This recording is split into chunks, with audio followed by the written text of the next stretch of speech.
একজন মা বাবার কথা বলবো। ইনি একজন বাবা।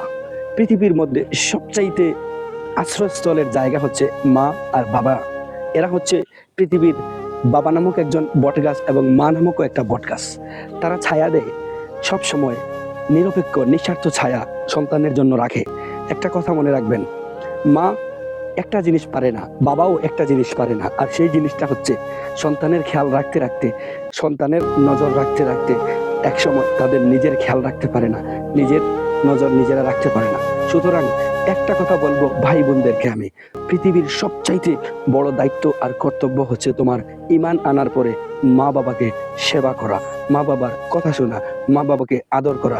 যেভাবে মা বাবা আদর করে তোমাকে বড় করেছেন, তোমাকে লালন পালন করেছেন, তুমি ঠিক ওইভাবেই তোমার মা বাবাকে সেবা যত্ন করবে, লালন পালন করবে।